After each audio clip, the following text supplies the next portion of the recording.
वक्फ board बना हुआ है, पता है ना? हैं?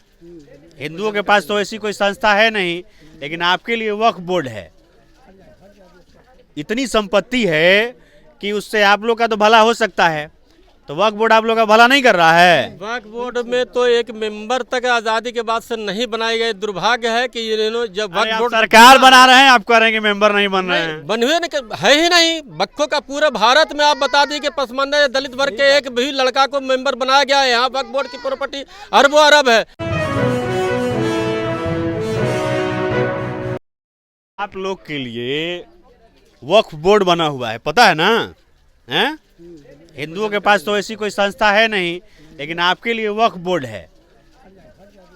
इतनी संपत्ति है कि उससे आप लोग का तो भला हो सकता है, तो वक्फ बोर्ड आप लोग का भला नहीं कर रहा है। वक्फ बोर्ड में तो एक मेंबर तक आज़ादी के बाद से नहीं बनाए गए। दुर्भाग्य है कि इन्होंने जब वक्फ बोर्ड सरकार बना रहे हैं, आप कह रहे हैं कि मेंबर नहीं बन रहे हैं। बने हुए है ही नहीं। वक्फों का पूरे भारत में आप बता दी कि पसमानदा या दलित वर्ग के एक भी लड़का को मेंबर बनाया गया है। यहाँ वक्फ बोर्ड की प्रॉपर्टी अरबों अरब है। लेकिन आज जो है कि हम लोग को कबाड़ा जा रहा है, हमारे समाज को बर्बाद किया जा रहा है, यहाँ से वहाँ किया जा डिस्टर्ब किया जा रहा है।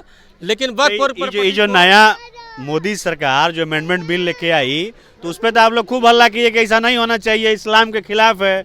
ये अशराफ लोग कर रहे हैं। हम लोग का कहना है कि मोदी सरकार जो ला रहे हैं, मोदी जी अगर हमारे दर्द को, दलितों के दर्द को सुन रहे हैं, तो उनको एक्सेप्ट करना पड़ेगा। उनको वक्फ बोर्ड में तरमीम कर करके दलित मुसलमानों को भी उसमें वक्फ बोर्ड में प्रतिनिधित्व को देना पड़ेगा, तभी इसका जो है कि वक्फ बोर्ड से फायदा ले सकते हैं। जो अमेंडमेंट को लेकर के बात चल रही है, सरकार बिल लेके आई है, तो उसके फेवर में आप लोग 85% जो लोग हैं पसमानदा कम्युनिटी के, या फिर उसके अगेंस्ट हैं? असल उसको दिग्भ्रमित, हम लोग तो फेवर में हैं, उसको दिग्भ्रमित किया जा रहा है कि देखो वक्फ बोर्ड की प्रॉपर्टी जो है कि सरकार कब्जा कर रही है। समझ गए ना? फेवर में ही हम लोग फेवर में, मोदी जी के फेवर में कि आप जो है कि वक्फ प्रॉपर्टी में बक्खो, नट, पमड़िया, हललकोर, लाल बेगी, भट्ट भटियारे को बसा दीजिए। ये प्रॉपर्टी जो कि कब्जा करके बेच रहा है ये लोग अपने बाल बच्चे को डॉक्टर, इंजीनियर, डीएमएसपी बना रहे हैं।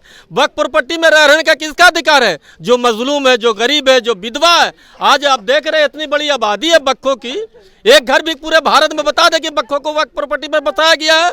आप एक भी मस्जिद में जाके जितनी भी कटरा है, दुकानें हैं, दिखला दे कि बक्खों को दिया गया है। बगल में हाई कोर्ट है, मजार है, उसमें दिखला दे कि बक्खों के लड़का को जो दुकान दिया गया, कहीं नहीं।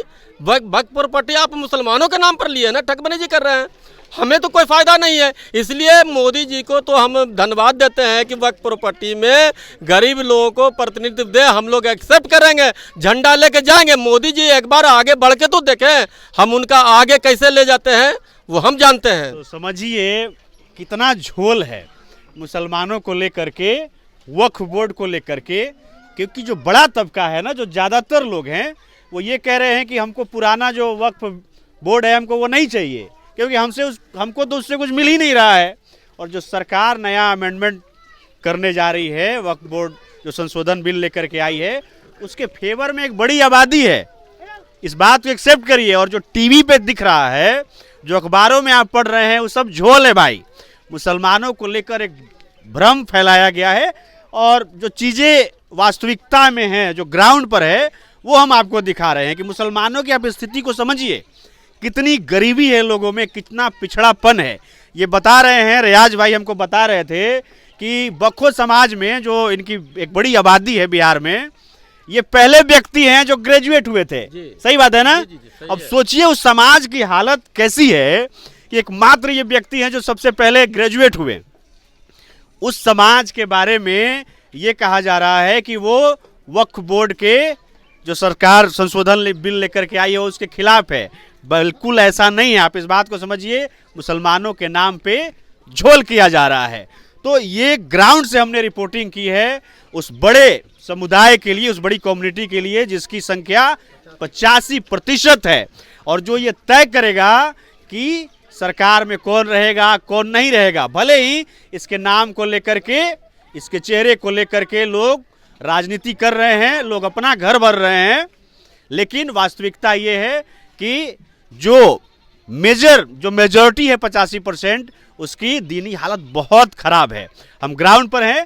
आपको ये वीडियो कैसा लगा, हमारी बातचीत कैसी लगी, आप हमें जरूर बताएं। बाकी ऐसे ही अपडेट्स के लिए आप देखते रहिए डेमोक्रेसी एक्सप्रेस।